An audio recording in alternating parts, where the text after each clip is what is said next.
buenas tardes, señoras y señores. Sean ustedes bienvenidos a Pláticas entre Coyotes 3.2. El día de hoy tenemos un invitado de lujo. Él es Jorge Pascual y es el autor de Cazador de Pesadillas y nos viene a platicar acerca de su segunda parte que se va a publicar en Oaxaca Tiene Cultura. Vamos a tener un programa muy interesante, vamos a contestar las preguntas que nuestro culto público nos hizo y vamos a hablar acerca de algunas otras cosas. Pícale la intro, primate. Señoras y señores, Pláticas entre Coyotes está en el aire.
Pláticas entre Coyotes.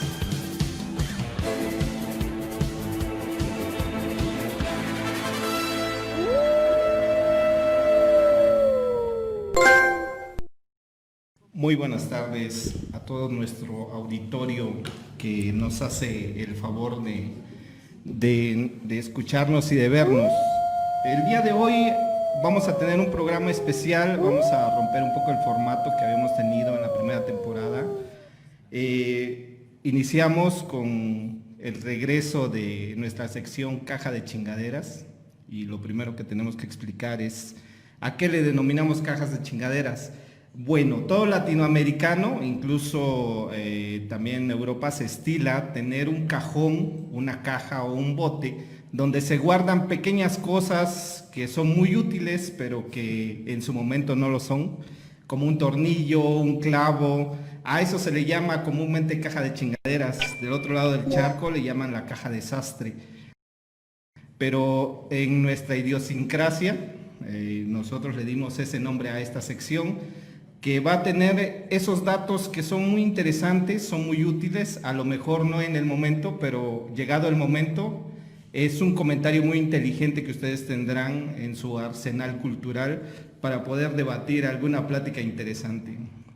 Bueno, sean ustedes bienvenidos a esta emisión y le doy la bienvenida a Jorge Luis Pascual Ríos, que es el escritor de Cazador de Pesadillas. Es un escrito que subimos a la página de Oaxaca Tiene Cultura y que tuvo muchas vistas. Es en una opinión de este que habla, es un relato muy bueno, es un cuento, ahorita nos va a platicar él de qué trata, pero es un escrito que vale mucho la pena y en unos días vamos a tener la segunda parte de esta historia y nos viene a platicar precisamente de esa situación.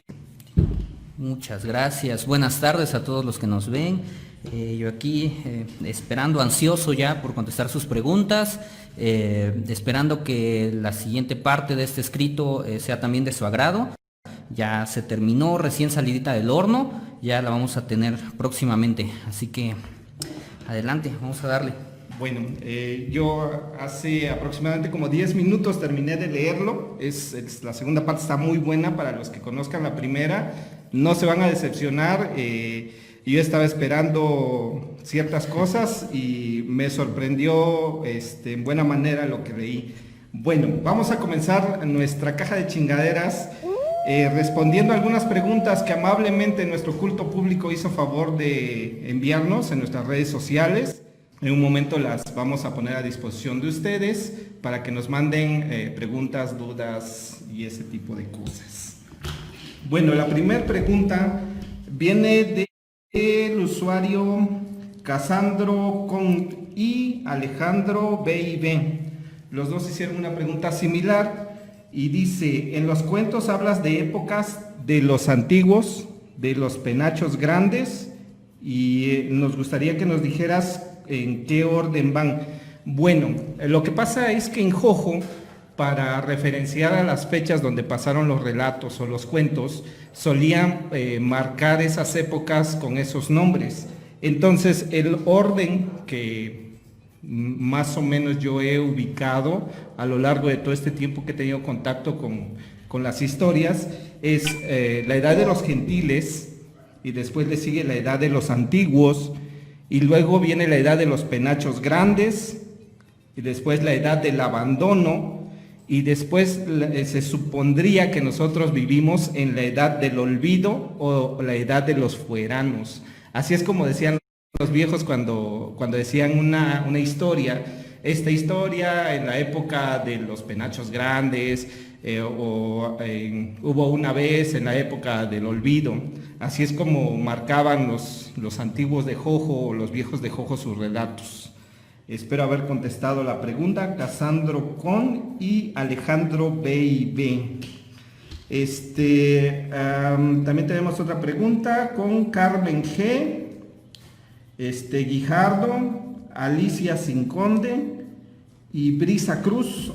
Nos preguntan: ¿qué pasó con la plata de doña Irene? ¿O en qué terminó la plata de doña Irene? Y si ella comenzó la tradición del tamal con bolillo. Y eso tendría que ver también con las guajolotas mexicanas, del Estado de México. Pues bueno, también nos escribieron un usuario de Facebook diciendo que ya no habláramos más de los tamales del silencio porque ya habíamos hablado demasiado, pero es que es una historia muy fascinante y a lo mejor no se conceptualiza como tal, porque nos hemos dado la tarea de hacer los cuentos de una manera más ligera y cortos, pero cuando los viejos lo contaban, nos daban detalles y nos daban toda clase de guiños acerca de la época y de varias cosas. Por eso la información que tenían los cuentos era bastante densa. Respondiendo a la pregunta de Carmen, de Alicia y de Brisa, pues básicamente la tradición que los jojeños tenemos acerca de comer, por ejemplo, el tamal de chichilo con pan, se debe precisamente a esas épocas donde había envenenamientos y se suponía que el pan con migajón, como es el pan tarazón, hacía que absorbiera el veneno en el estómago, o esa creencia se tenía. Por eso se comenzaba a comer los tamales con pan bolillo.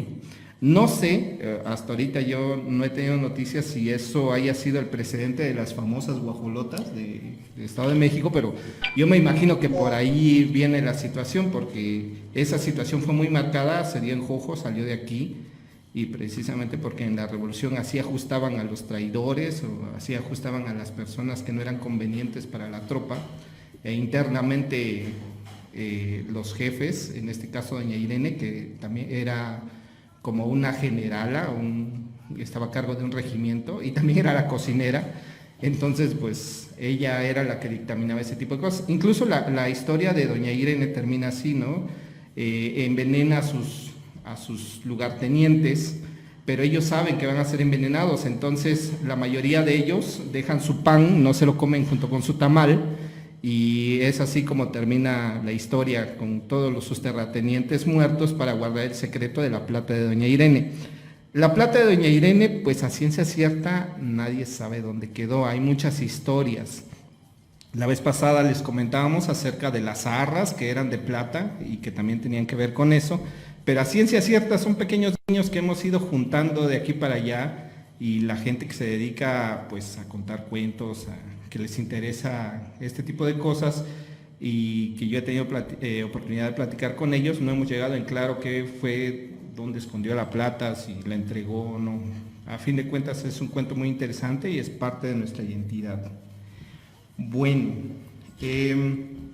Beto Betín, Guzmán García, Cheto Bigotes, nos dice que en el programa pasado no se oye cuando hablamos acerca del código del pañuelo.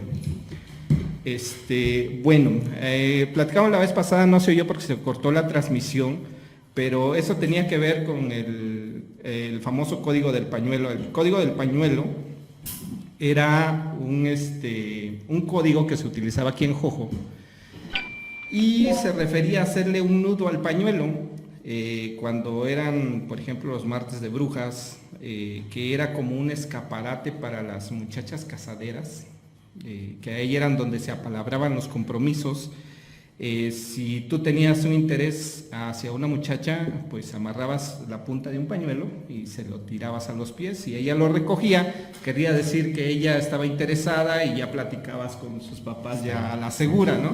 De la misma manera, si te hacían 2 nudos los papás y te lo aventaban, quería decir que ellos se daban cuenta que tú estabas cortejando a su hija y que ellos no estaban de acuerdo. O asimismo, si había una rencilla por ahí, la manera de amenazar era hacer un nudo, una bola grande en el pañuelo y se tiraba a los pies de quien quisieras amenazar. Esa costumbre era muy jojeña y se daba mucho en esas épocas. Ese era el código del pañuelo. Es también un cuento que nosotros ya habíamos escrito, pero no lo hemos subido porque hace falta chulearlo, ponerle algunos detallitos por ahí, pero próximamente lo vamos a tener en Así es Jocotlán o en Jocotlán en línea. Bueno, Carmen Rodríguez y Filiberto A.B., Toñito Sánchez, nos hacen una pregunta acerca de los nahuales, si los nahuales y el nutal son lo mismo y cuáles son lo que lo diferencian, ¿no?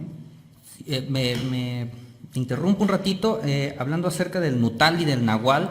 Hemos estado viendo que en mucha parte de México esta parte de la cultura del nahual se toma más como un hombre lobo, como una persona que no tiene el control sobre el cambio, algo más un poco anglosajón, ¿no? O sea, como lo es, te digo, el cuento del hombre lobo, la leyenda. Sin embargo, yo creo que no se ha explicado del todo lo que es en sí un nahual. Un nahual era como un sacerdote, era una persona que tenía control de un conocimiento profundo. Exacto, ¿no? Entonces, hay algo curioso aquí. El nutal era como lo que los cherokees tenían como tu tótem. Tu animal tótem protector, aquí exacto. Se llamaba animal protector, ¿no? Exacto.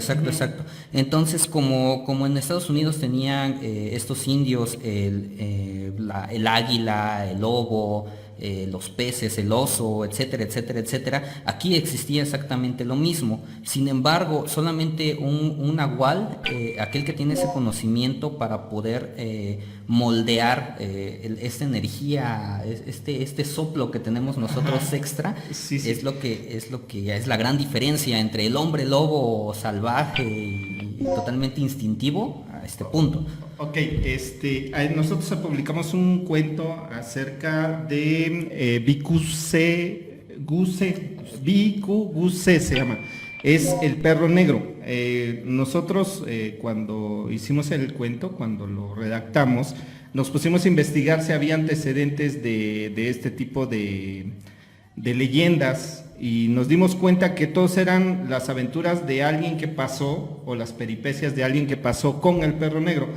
Pero aquí en Jojo la gente contaba cómo nació el perro negro, cómo nació la leyenda del perro negro, y tiene mucho que ver con este fenómeno llamado nahualismo.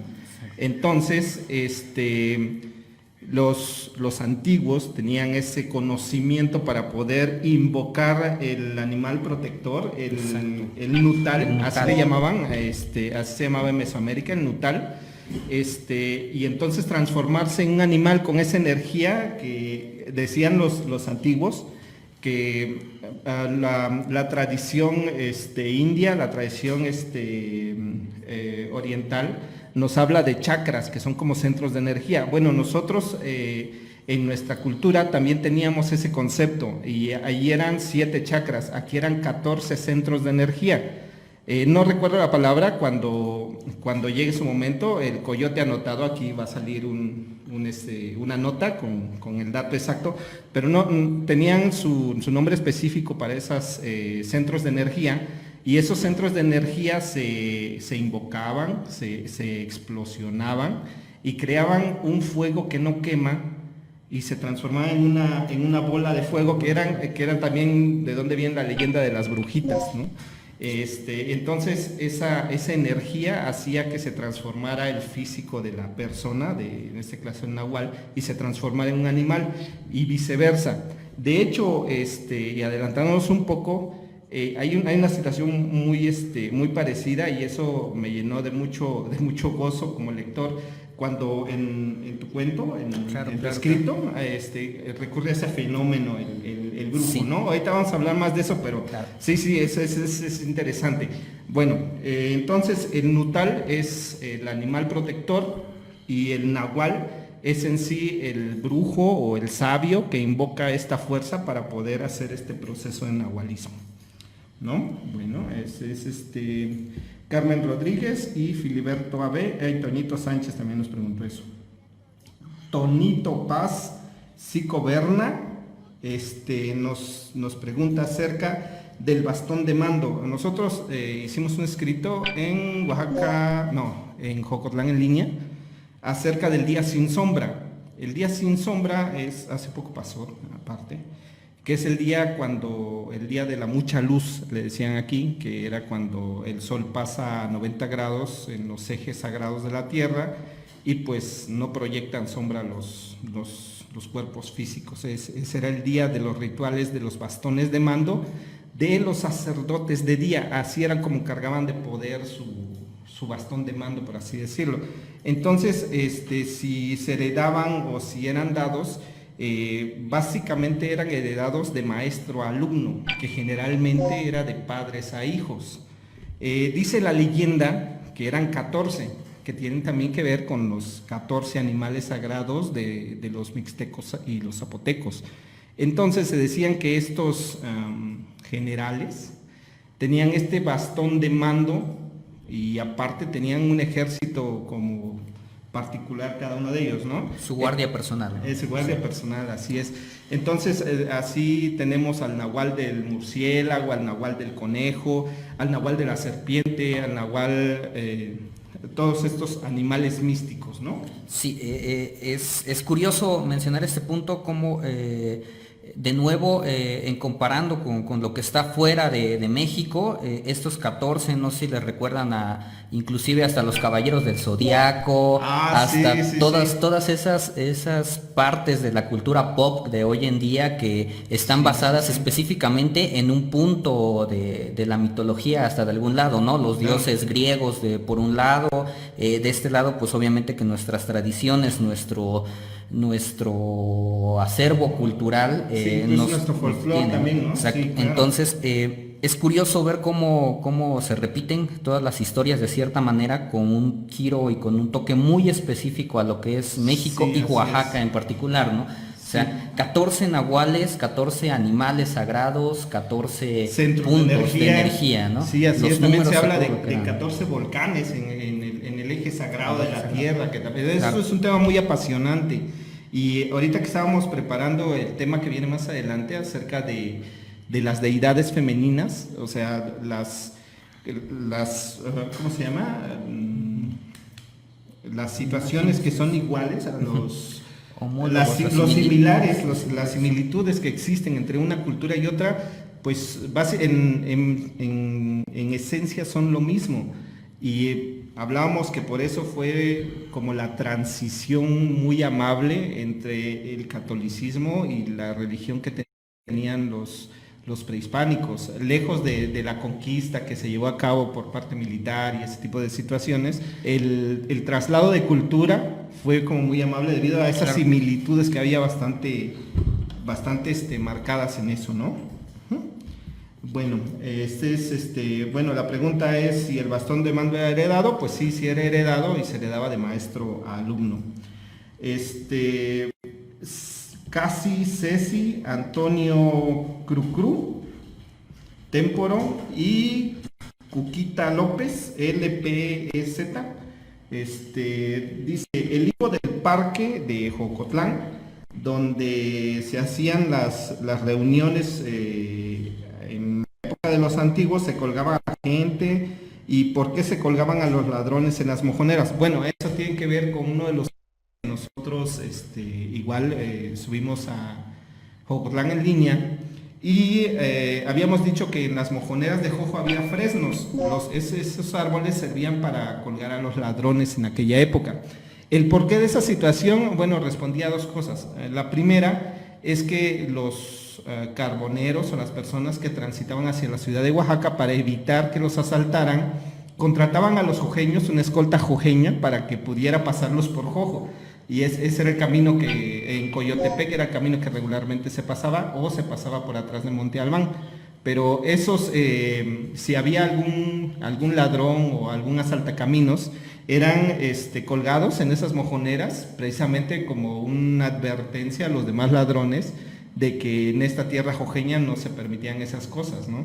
Y había por ahí dos personas me comentaron esta situación, una en Arrazola y otra aquí en Jojo, que les ponían una marca en el pecho con su sangre, es decir, cuando ya habían fallecido, les sacaban esa sangre y les ponían una marca en el pecho como símbolo de maldición para que su alma se quedara prendada al fresno. Había 4 fresnos en las 4 mojoneras, y excepto en la de calicanto, que era un arbusto de calicanto, bueno, un árbol de calicanto. Pero bueno, la situación era básicamente lo mismo, ¿no?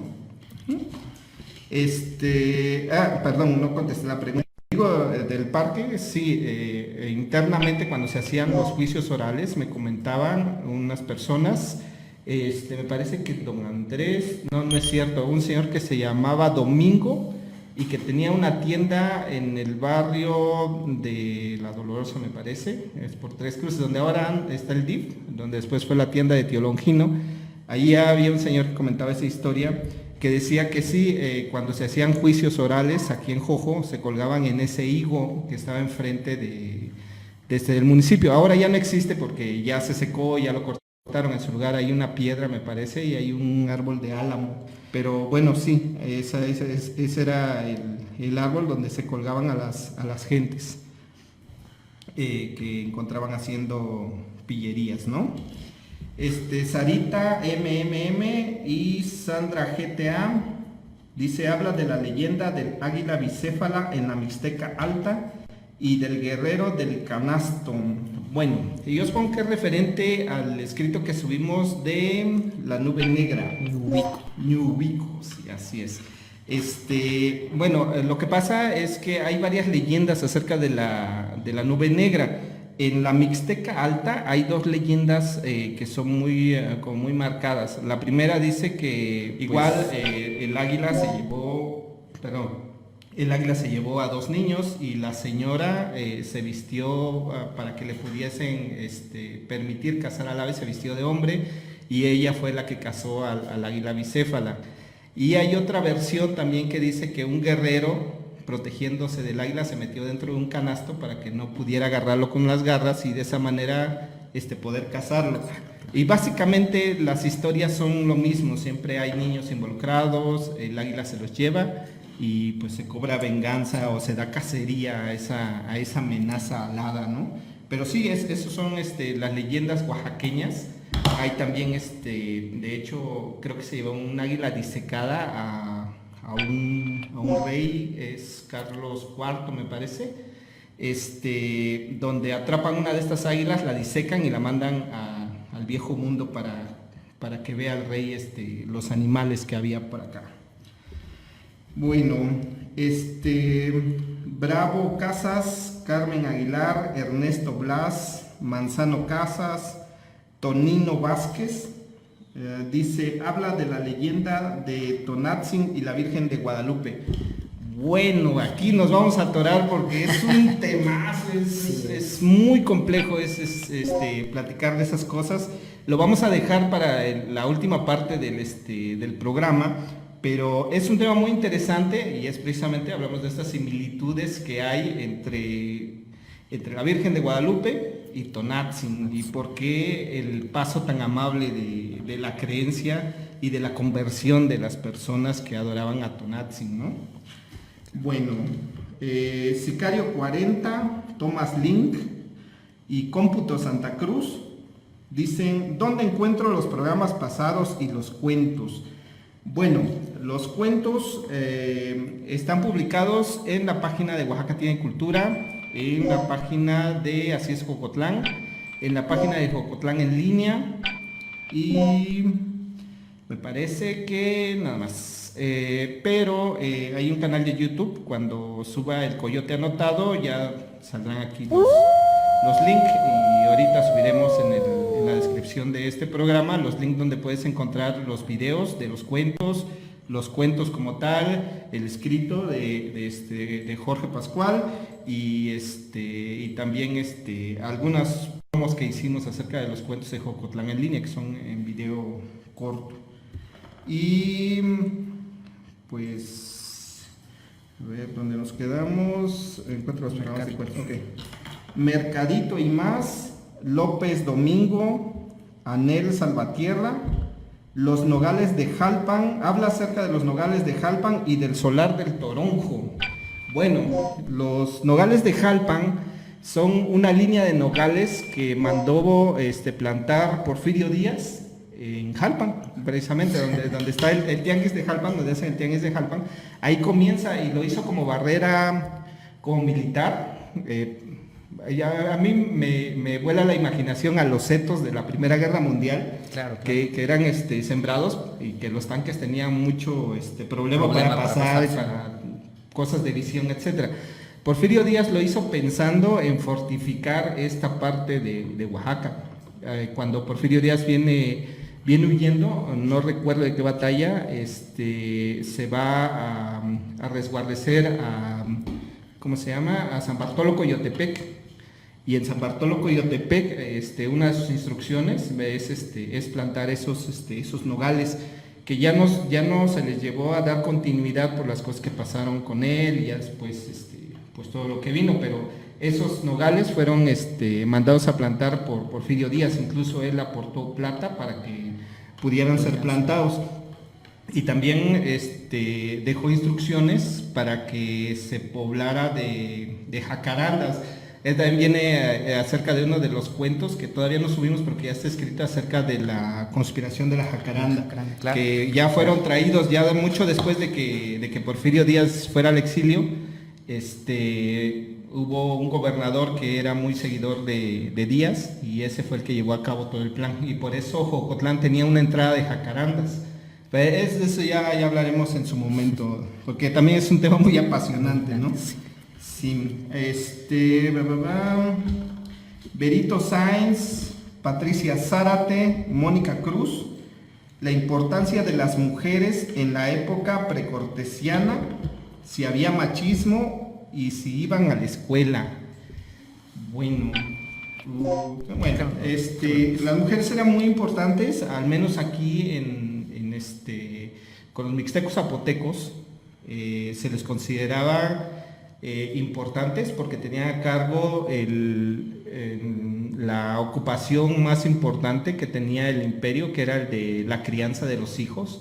Hay que recordar que en los mixtecos, aquí en Jojo, la mayoría que éramos mixtecos en la época de los antiguos, a los 10 años se les entregaban a los niños para que pudieran ser educados en el arte de la guerra. Entonces las madres procuraban a esos niños, les daban el mejor alimento, etcétera, para que fueran guerreros fuertes. Entonces las mujeres tenían un papel muy preponderante, pero yo creo que tu pregunta, a lo que me comentaba la otra vez, es que si tenían alguna participación en el gobierno o en la guerra, y la respuesta es que sí. Hay mujeres famosas dentro de los mixtecos, como la princesa guerrera Nueve Mono. Hay su mamá también de ella, de Nueve Mono, fue gobernante también, estuvo a cargo de un señorío. La mamá de Ocho Venado, Guerra del Tigre, ajá. Estuvo también a cargo de un reinado, de un señorío.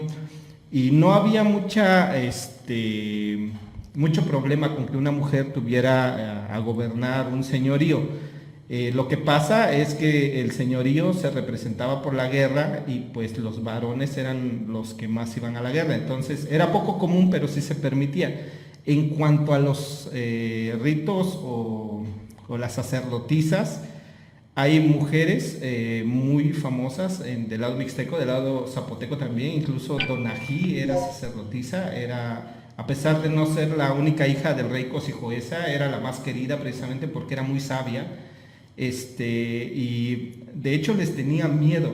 Decían que, por ejemplo, una mujer no podría ocupar el cargo de general sacerdote nahual porque sería entera. Se creía que los hombres necesitaban de la otra mitad para ser completos energéticamente. Claro, claro. Entonces, una mujer al tener los dos tipos de magnetismo, que es lo que decían los viejos, era muy poderosa. Entonces, una vez dado el arma esta, el vinigulaza, una mujer sería muy peligrosa si se saliera de control. Por eso los dioses o las deidades dividieron el poder absoluto en 14 partes, que eran los 14 sacerdotes nahuales, ¿no? Entonces, sí, la mujer era muy importante, no había tanta misoginia. De hecho, se educaban de una manera diferente, pero se educaban. Ellas aprendían el arte de la medicina antes que los hombres lo aprendían ya en su instrucción como guerreros.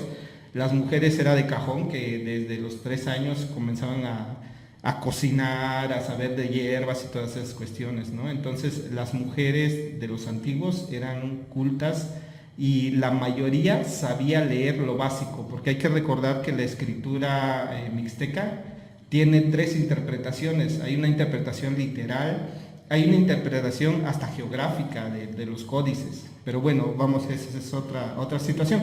Pero las mujeres a lo menos podían interpretar ciertas, ¿cómo se llamaba? Ciertos glifos, ciertas cosas de los códices, precisamente por su educación. Y si iban a la escuela, pues sí tenían escuela, había un servicio que así como el Calmecac así se llamaba, de los aztecas. También aquí había una escuela de mujeres donde les enseñaban todo ese tipo de cosas, ¿no? Y Valerio Cázares, Tonatiu PLS, la conspiración de la jacaranda, si es igual a la conspiración del cerezo, y si fue alianza masónica, sí tiene que ver con eso. Hay que recordar que Porfirio Díaz, Benito Juárez y muchos personajes oaxaqueños están muy ligados a la logia de los masones. La conspiración de la jacaranda fue una imitación o fue un similar de la conspiración del cerezo. Si por ahí investigan en internet, van a encontrar que el gobierno japonés cede ciertos árboles de cerezo para que floreen en determinada parte del año, señalando un camino, y los amantes de las conspiraciones dicen que señalaban un cierto camino que George Washington diseñó en el momento de edificar los símbolos masónicos. Esa misma situación se replica en México, pero como en México no hay clima para los cerezos, claro, les sugieren cambiar a la flor de jacaranda. Entonces las avenidas principales de México, de la Ciudad de México, tienen árboles de jacaranda, y Porfirio Díaz así lo diseña. Él no lo aterriza un presidente que viene después, pero los seguidores de Porfirio Díaz aterrizan ese tipo de situaciones. Los secretos que lleva eso, pues están hundidos en las logias masónicas y todo eso, ¿no? Pero sí, tiene que ver con eso, mi querido Valerio Cázares y Tonatiu BL. Bueno, yo creo que vamos a hacer una pausa musical y regresamos a Pláticas entre Coyotes, transmitiendo desde el corazón de Jojolandia hacia todo el universo.